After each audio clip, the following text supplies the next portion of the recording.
प्रधानमंत्री ने न्यूजीलैंड के ऑकलैंड में भारतवासियों को किया संबोधित। दोनों देशों के बीच संबंधों की चर्चा। कहा, इस रिश्ते में दोस्ती, वैल्यू और कमिटमेंट। विश्व जनसंख्या दिवस पर रांची में कार्यक्रम। स्वास्थ्य मंत्री ने जनसंख्या नियंत्रण के लिए सामूहिक प्रयास पर दिया जोर। राज्य के विकास की प्रतिबद्धता।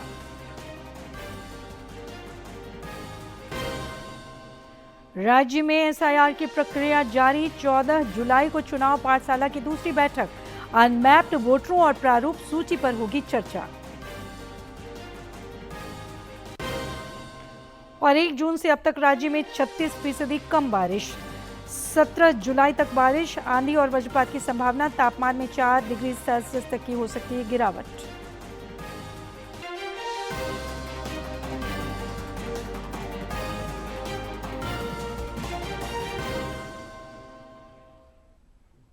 नमस्कार, खबरें झारखंड में आपका स्वागत है। खबरों के साथ मैं हूं सरोज झा और अब खबरें विस्तार से। प्रधानमंत्री नरेंद्र मोदी ने आज न्यूजीलैंड के ऑकलैंड में एक सामुदायिक कार्यक्रम के दौरान भारतवंशियों को संबोधित किया। इस दौरान उनके न्यूजीलैंड समकक्ष भी मौजूद रहे। श्री मोदी ने कहा कि भारत और न्यूजीलैंड के रिश्ते में वैल्यू और कमिटमेंट है। दोनों देशों के लोगों के सामने अवसरों का खुला समंदर है। प्रधानमंत्री ने अपने संबोधन में भारत में जारी विकास गतिविधियों और उपलब्धियों की भी चर्चा की। साथियों, भारत आज दुनिया की फास्टेस्ट ग्रोइंग मेजर इकोनॉमी है। भारत दुनिया का सबसे बड़ा वैक्सीन प्रोड्यूसर है। भारत मोबाइल डेटा कंजम्पशन में दुनिया के अग्रणी देशों में है। आज भारत दुनिया का दूसरा सबसे बड़ा मोबाइल मैन्युफैक्चरर है। आज भारत दुनिया का दूसरा सबसे बड़ा टेलीकॉम मार्केट है। आज भारत दुनिया का दूसरा सबसे बड़ा व्हीट प्रोड्यूसर है। आज भारत दुनिया का सबसे बड़ा मिल्क प्रोड्यूसर है। आज भारत दुनिया का दूसरा सबसे बड़ा फिश प्रोड्यूसर है। साथियों, इतना ही नहीं, आज भारत दुनिया का तीसरा सबसे बड़ा ऑटोमोबाइल मार्केट है। आज भारत दुनिया का तीसरा सबसे बड़ा स्टार्टअप इकोसिस्टम बन चुका है। भारत बहुत जल्द दुनिया का तीसरा सबसे बड़ा रिन्यूएबल एनर्जी प्रोड्यूसर बनने जा रहा है। सोलर एनर्जी कैपेसिटी में भी भारत दुनिया के बड़े देशों में शामिल हो चुका है।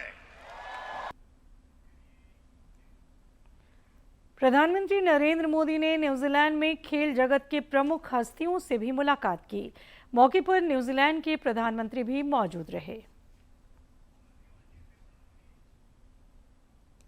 न्यूजीलैंड दौरे के अंतिम दिन प्रधानमंत्री नरेंद्र मोदी ने खेल जगत की प्रमुख हस्तियों से मुलाकात की। इस दौरान न्यूजीलैंड के प्रधानमंत्री क्रिस्टोफर लक्सन भी मौजूद रहे। न्यूजीलैंड के पूर्व क्रिकेटर रॉस टेलर और स्पोर्ट्स न्यूजीलैंड की सीईओ रेलन कैसल ने पीएम मोदी की अगवानी की। पीएम मोदी ने अलग अलग खेलों के खिलाड़ियों से वहां पर हो रहे खेल कार्यक्रमों के बारे में जानकारी ली।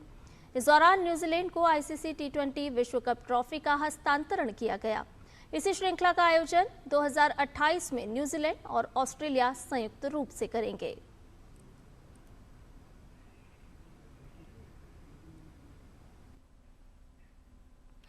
न्यूजीलैंड के प्रधानमंत्री ने श्री मोदी के सम्मान में भोज भी आयोजित किया। प्रधानमंत्री ने दोनों देशों के बीच रिश्तों को और मजबूत बनाने की प्रतिबद्धता जताई।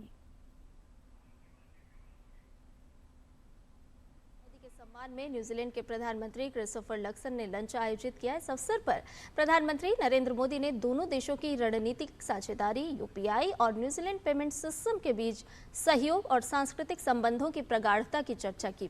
उन्होंने कहा कि खेल क्षेत्र में दोनों देशों के संबंध काफी पुराने हैं।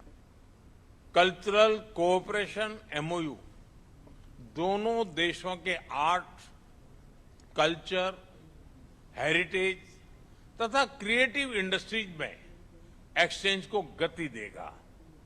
न्यूजीलैंड भारतीय स्टूडेंट्स के लिए एक महत्वपूर्ण डेस्टिनेशन रहा है। हम न्यूजीलैंड की यूनिवर्सिटीज को भारत में कैंपस खोलने के लिए आमंत्रित करते हैं। इस वर्ष हम दोनों देशों के बीच खेल संबंधों की 100वीं वर्षगांठ मना रहे हैं।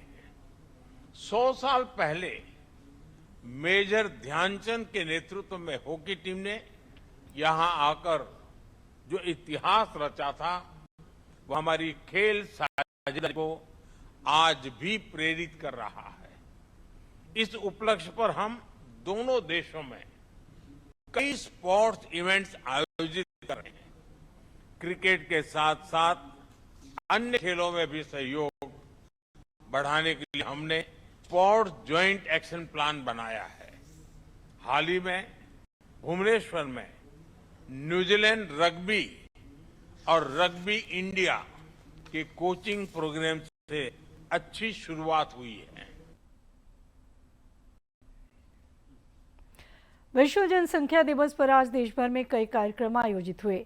इस सिलसिले में रांची में आयोजित कार्यक्रम में स्वास्थ्य मंत्री इरफान अंसारी शामिल हुए। उन्होंने जनसंख्या नियंत्रण की दिशा में सामूहिक प्रयास पर जोर दिया। संवेदीकरण कार्यशाला सह सम्मान समारोह के दौरान कई गणमान्य लोग मौजूद रहे। बाद में पत्रकारों से बातचीत करते हुए श्री अंसारी ने कहा कि जनसंख्या नियंत्रण के प्रति जागरूकता बढ़ी है। एक सवाल के जवाब में उन्होंने कहा कि स्वास्थ्य सुविधाओं के विस्तार के लिए राज्य सरकार लगातार प्रयासरत है। स्वास्थ्य मंत्री ने नशा मुक्त झारखंड निर्माण पर भी बल दिया।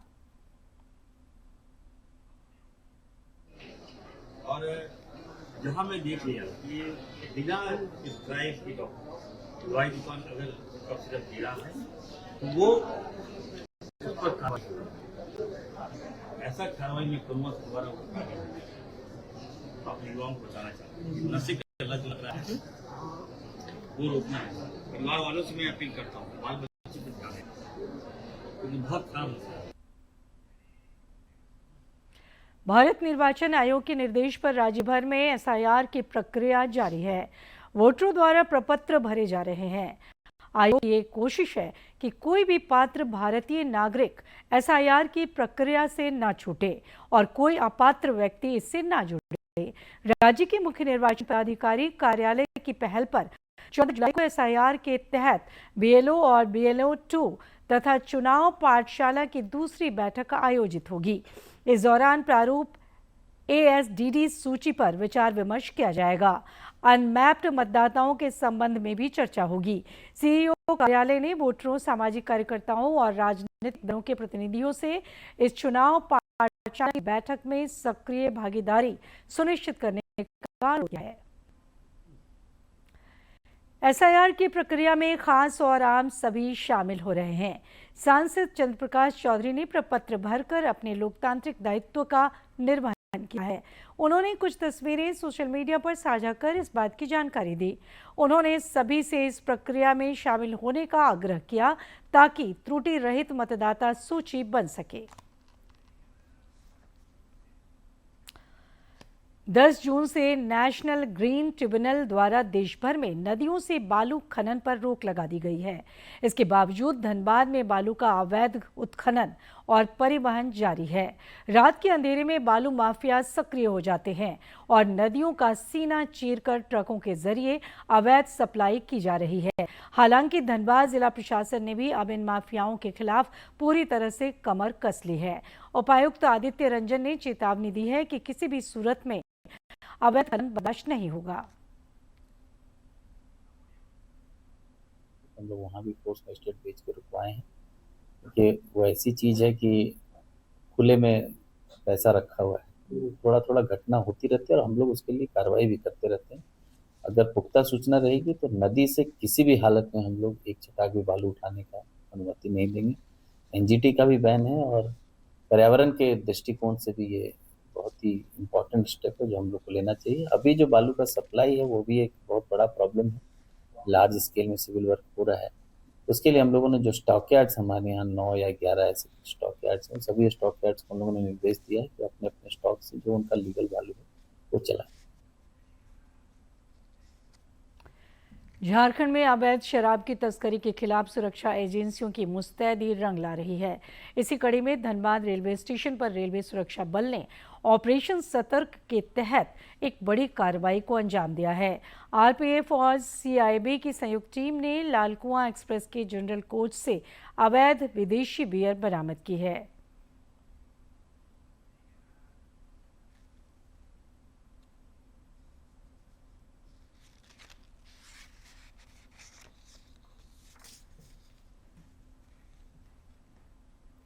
कोडरमा में हाथियों का आतंक लगातार बढ़ता जा रहा है।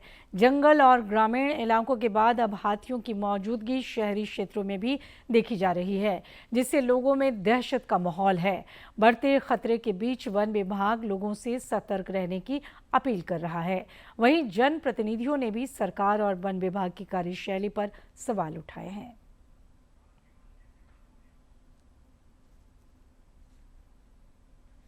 रात के अंधेरे में हाथियों का विचरण बढ़ने से कोडरमा के ग्रामीणों की चिंता बढ़ गई है।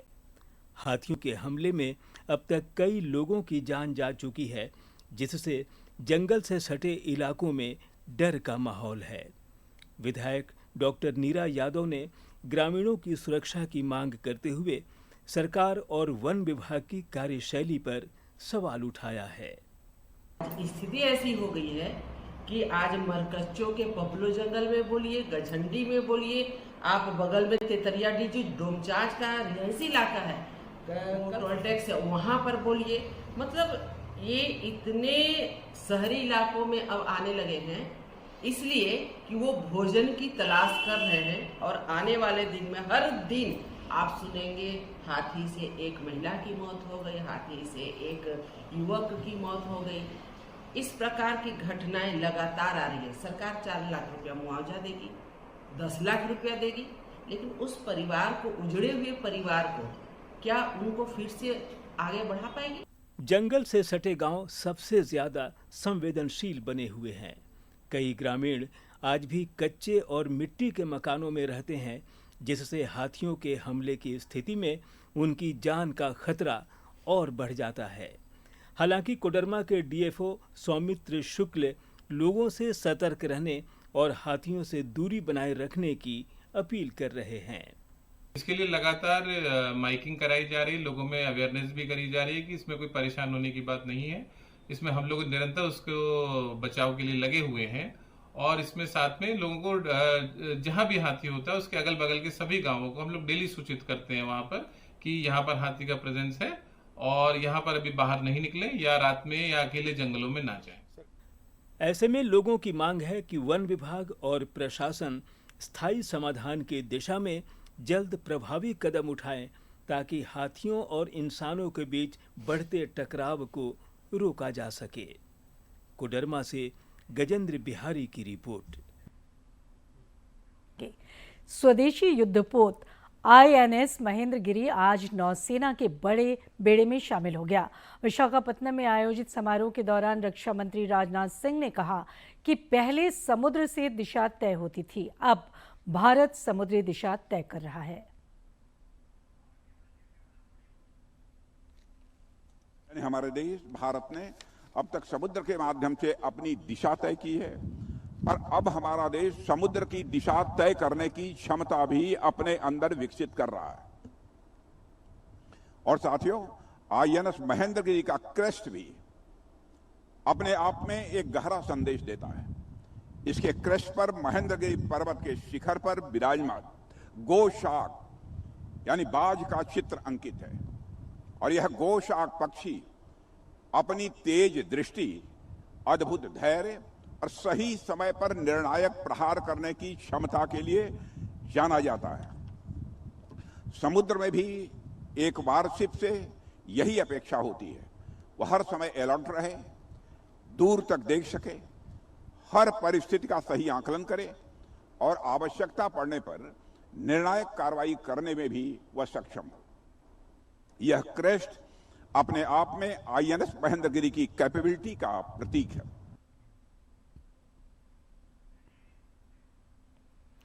पेट्रोल में इथेनॉल ब्लेंडिंग पूरी तरह प्रामाणिक और वैज्ञानिक है। सरकार ने फिर स्पष्ट किया है कि इससे वाहनों को कोई नुकसान नहीं होता और इससे जुड़ी खबरें भ्रामक हैं।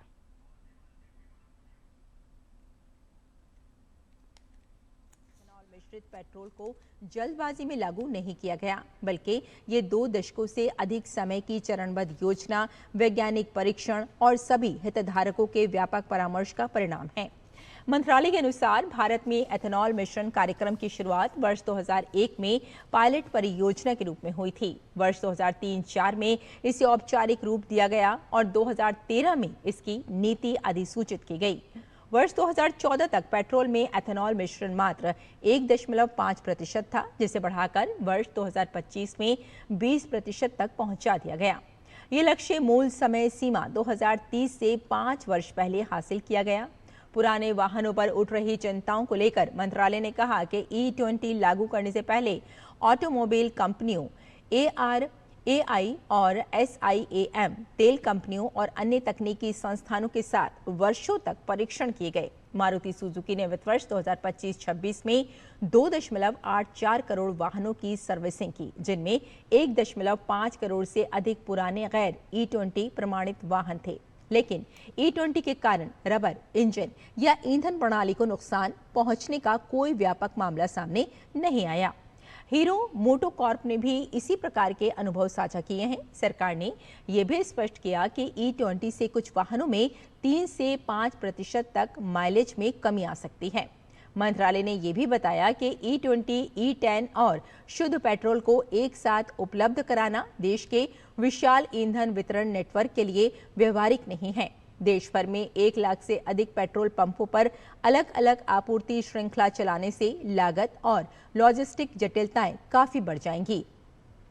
सरकार ने नागरिकों से अपील की है कि वे सोशल मीडिया पर फैलाई जा रही भ्रामक सूचनाओं पर भरोसा न करें।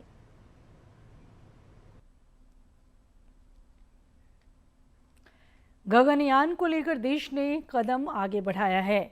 इसरो ने मुख्य पैराशूट का सफल परीक्षण किया है, जो अंतरिक्ष यात्रियों की वापसी में महत्वपूर्ण भूमिका निभाएगा। मध्य प्रदेश के श्योपुर में भारतीय अंतरिक्ष अनुसंधान संगठन यानी इसरो ने गगनयान के मुख्य पैराशूट सिस्टम का सफल परीक्षण किया है।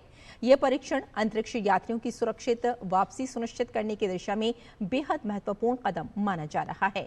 श्योपुर स्थित ADRDE की ड्रॉप जोन में किए गए इस परीक्षण के लिए भारतीय वायुसेना के IL-76 विमान का इस्तेमाल किया गया। विमान से करीब 2.5 किलोमीटर की ऊंचाई पर एक परीक्षण असेंबली को हवा में छोड़ा गया, जिसमें मुख्य पैराशूट और डमी पेलोड लगाया गया था। परीक्षण के दौरान पहले ड्रोग पैराशूट ने असेंबली की गति को नियंत्रण किया, जिसके बाद मुख्य पैराशूट सक्रिय हुआ और पेलोड को सुरक्षित तरीके से जमीन तक पहुंचाया।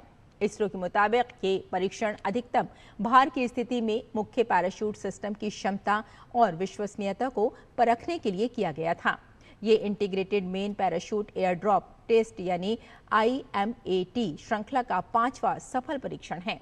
गगनयान क्रू मॉड्यूल में लगाए गए 10 पैराशूट अलग अलग चरणों में सुरक्षा और लैंडिंग की जिम्मेदारी निभाएंगे। इस सफल परीक्षण के साथ गगनयान मिशन को नई मजबूती मिली है और भारत के अंतरिक्ष यात्रियों की सुरक्षित वापसी का भरोसा और बढ़ा है।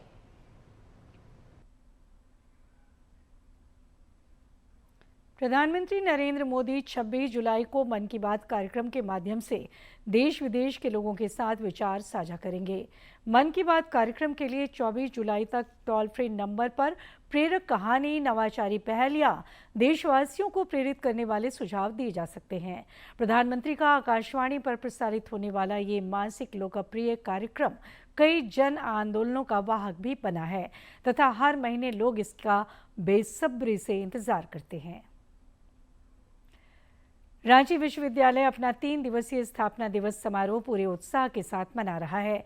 इसी कड़ी में प्रशासनिक भवन में आयोजित सोहराई महोत्सव में विद्यार्थियों ने झारखंड की समृद्ध संस्कृति और प्राकृतिक सौंदर्य को पेंटिंग के माध्यम से जीवंत किया। दिवस के दूसरे दिन आयोजित इस महोत्सव में बड़ी संख्या में विद्यार्थियों ने भाग लिया। विश्वविद्यालय के DSW सुदेश साहू बताते हैं कि विश्वविद्यालय का उद्देश्य नई पीढ़ी को झारखंड की पारंपरिक कला, आधुनिक शिक्षा और संस्कृति से जोड़ना है। सोहराई पेंटिंग झारखंड में सिर्फ पेंटिंग और खूबसूरती के लिए नहीं है, इससे समाज में एक सशक्त संदेश जाता है। जो भी सोहराई पेंटिंग होती है उससे पर्यावरण का संदेश, पानी बचाओ का संदेश, महिलाओं का शिक्षा का संदेश, गांव घर को साफ सफाई रखने का संदेश, अपने घरों को अच्छा से लीप पोत कर रंगीन स्वच्छ बनाने का संदेश, ये संदेश देते हैं। इसीलिए सोहराई पेंटिंग का महत्व व्यवहारिक रूप से भी झारखंड में बहुत है। फाइन आर्ट के शिक्षक विवेक दास ने बताया कि सोहराई कला की शुरुआत हजारीबाग से हुई। आज ये झारखंड की सांस्कृतिक पहचान बनकर देश दुनिया में प्रसिद्ध हो रही है। की जहाँ तक बात है, ये झारखंड की एक बहुत पुरानी एक परंपरा है, कला परंपरा है, जो कि हजारीबाग क्षेत्र से शुरू होती है और ये प्री हिस्टोरिक एरा से ही ये डेवलप होती आई है। इसमें 2 भाग है, जिसको सोहराई और कोहबर 2 तरीके से देखा जाता है और जैसा कि हम जानते हैं कि इसे GI टैग भी मिला हुआ है। बॉटनी के अध्यापक डॉक्टर विनोद महतो ने बताया कि सोहराई पेंटिंग में पूरी तरह प्राकृतिक रंगों का उपयोग किया जाता है। यह विशेषता इस कला को पर्यावरण के अनुकूल और अनोखी बनाती है। संस्कृति से जितने भी जुड़े हुए चीज़ें पौधों से, जैसे कि आप होली में आप प्लास का कलर यूज करते हो, वैसे सोहराई में भी बहुत सारी कलर्स हैं, नेचुरल कलर्स हैं, उसको पेंटिंग के लिए यूज किया जाता है। जैसे नेचुरल्स आप दीवार में पेंट करते हैं। गाँव में आप जाएंगे, जो एथनिक पीपुल्स है वो बहुत सारे कलर्स को यूज करके एंड बहुत अच्छे पेंट बनाते हैं। महोत्सव में सोहराई पेंटिंग बना रहे विद्यार्थियों में इस कला को लेकर खासा उत्साह देखने को मिला।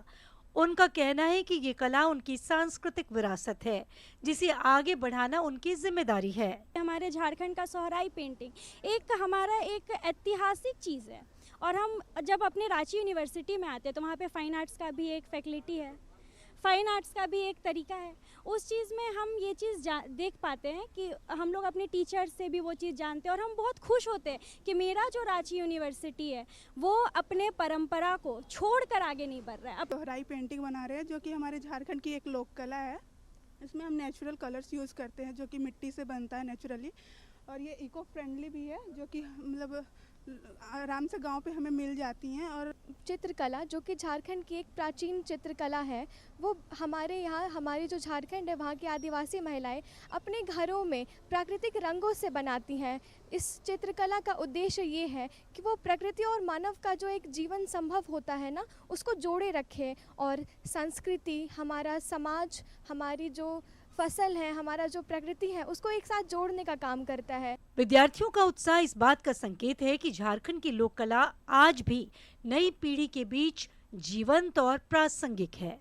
सहयोगी सौरभ कुमार के साथ रविकांत कुमार की रिपोर्ट। और अब मौसम की बात। राज्य में 17 जुलाई तक हल्के से मध्यम दर्जे की बारिश का पूर्वानुमान है। इस अवधि में कई इलाकों में आंधी और वज्रपात की भी आशंका है, जिसको लेकर मौसम विज्ञान केंद्र ने येलो अलर्ट जारी किया है। 2 दिनों के बाद तापमान में करीब 4 डिग्री सेल्सियस तक की गिरावट हो सकती है। वर्षा आंकड़ों की बात की जाए तो राज्य में 1 जून से औसतन 36% कम बारिश हुई है।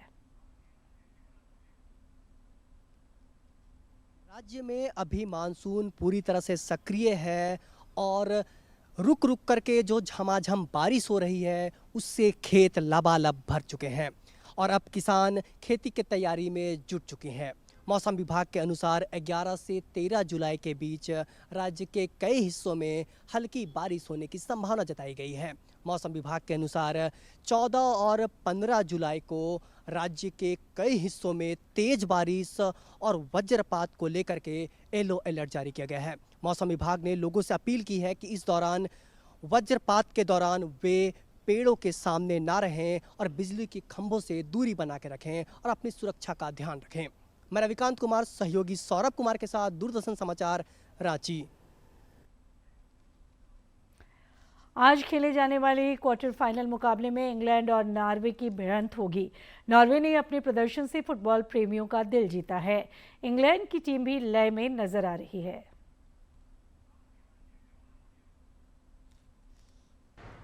Harry Kane versus Erling हालांड। दो दिग्गज अब एक दूसरे के आमने सामने होंगे। मौका फीफा विश्व कप के क्वार्टर फाइनल का होगा। एक तरफ जोश से भरी नॉर्वे की टीम है तो दूसरी तरफ अनुभवी इंग्लैंड की टीम। नॉर्वे ने पूरे आत्मविश्वास के साथ क्वार्टर फाइनल में प्रवेश किया है। राउंड ऑफ 16 में ब्राजील पर 2-1 की जीत ने न केवल उनके मनोबल को बढ़ाया है बल्कि ये भी साबित कर दिया है कि नॉर्वे की टीम अब केवल अर्लिंग हालांड पर ही निर्भर नहीं है। मार्टिन ओडेगार्ड के शानदार खेल की बदौलत नॉर्वे ने अपनी रणनीति में तेजी से बदलाव किया है। वैसे इंग्लैंड के लिए सबसे बड़ी चुनौती अर्लिंग हालांड है जो इस विश्व कप में 7 गोल दाग चुके हैं और उनकी मौजूदगी इंग्लैंड के डिफेंस के लिए बड़ा खतरा बन सकती है। वैसे ब्राजील के खिलाफ नॉर्वे का गेंद पर नियंत्रण 66.4% का रहा है। उधर इंग्लैंड की बात करें तो टीम मैक्सिको को हराकर क्वार्टर फाइनल में है। इंग्लिश टीम लगातार तीसरी बार फीफा वर्ल्ड कप के क्वार्टर फाइनल में पहुंची है। इंग्लैंड की मौजूदा टीम में कई ऐसे खिलाड़ी हैं जिन्हें बड़े टूर्नामेंटों का अनुभव है। Jordan Pickford, John stones, Jordan Henderson, Marcus Rashford और कप्तान हैरी केन 2018 वर्ल्ड कप में भी टीम का हिस्सा रह चुके हैं। टीम के कप्तान हैरी केन जबरदस्त फॉर्म में हैं। इस खिलाड़ी ने अब तक 5 मैचों में 6 गोल किए हैं। नॉर्वे इंग्लैंड के बीच वैसे अब तक 12 मुकाबले हुए हैं जिसमें 7 बार इंग्लैंड ने जीत हासिल की है, वहीं नॉर्वे ने 2 बार जबकि 3 मुकाबले ड्रॉ रहे हैं। Sports desk, D news. और आखिर में इस बुलेटिन के मुख्य समाचार एक बार फिर।